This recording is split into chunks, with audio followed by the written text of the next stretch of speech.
Let's, without further ado, let's talk a little football, a little high school football. Big LTC weekend coming up. As, in essence, the top four teams play when Orono plays at MCI on Friday night. We have live coverage for you here on The Ticket. And then we've added to our broadcast schedule on Saturday. Dexter is at Mount View. That's a 1 o'clock game on Saturday. And so, in essence, we're talking about the top four teams kind of going at it head-to-head this weekend. And to help us talk about some things, the defending LTC champions, undefeated MCI, and Tom Bertrand, their head coach, joins us this morning. Coach, good morning. Oh, good morning. How are you? Great, thanks. Good to have you on board. You all at school, ready to go yet, or? Oh, yeah, just fired up the laptop and got the cup of coffee and ready to go. There's nothing like that, huh? The laptop up, the coffee going.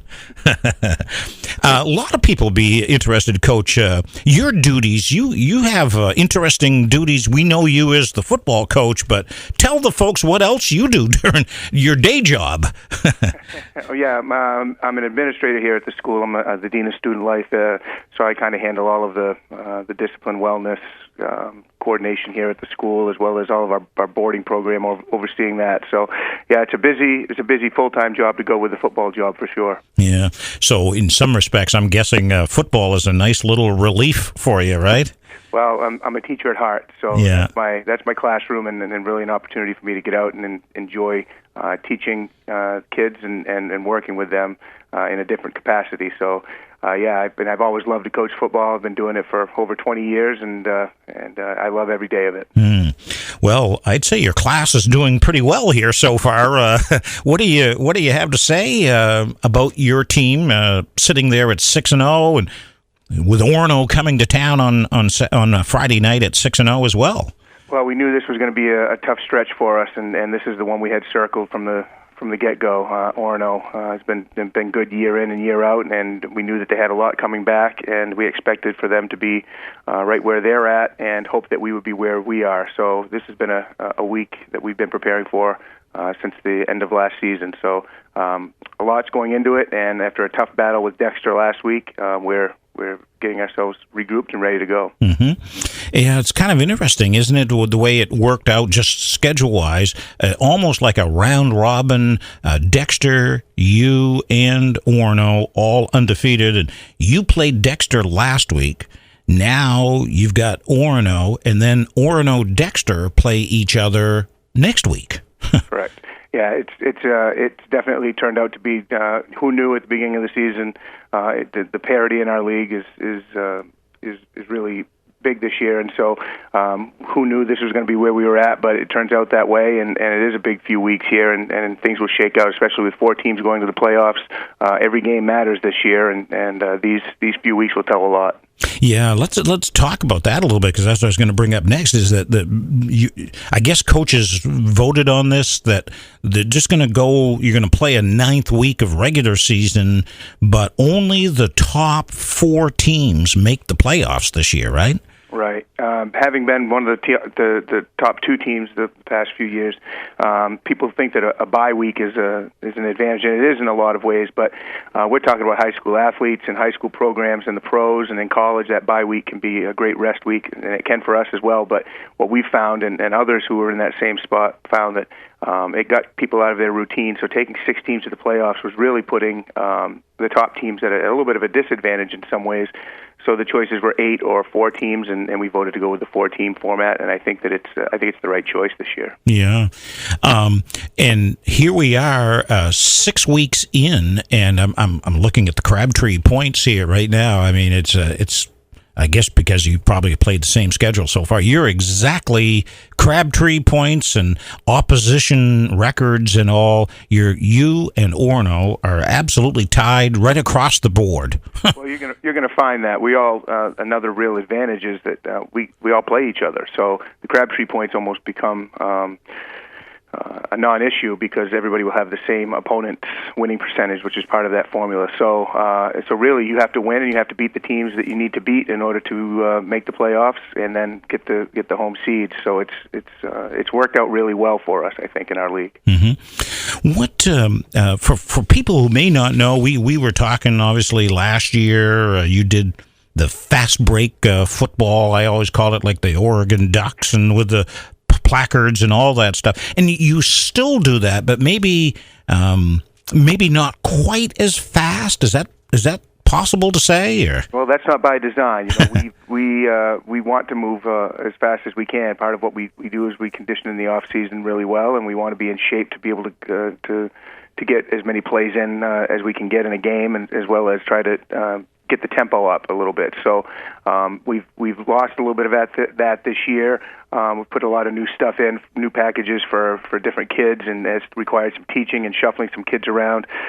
So we've refocused on that. We want to get the tempo back up a little bit and pay a little more attention to the speed that we're getting the plays off.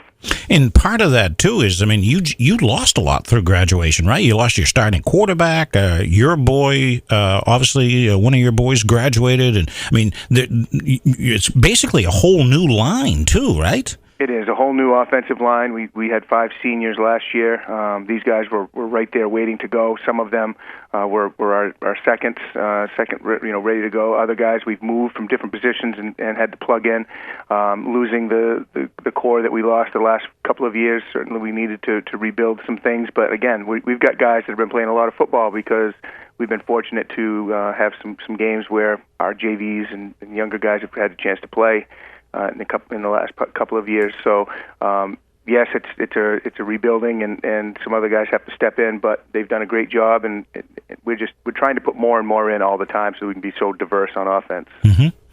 And one thing too I wanted to talk about, I mean, you got pretty good numbers down there, numbers of kids playing. I mean, not every school does around it. It seems like this year. What do you have to say about maybe declining number of kids playing football, or if you think that is the case? Well, I think that it's true across the board. We play a lot of schools with small enrollments, and we're not a huge enrollment. You take our boarding numbers out, and we're one of those smaller numbered schools.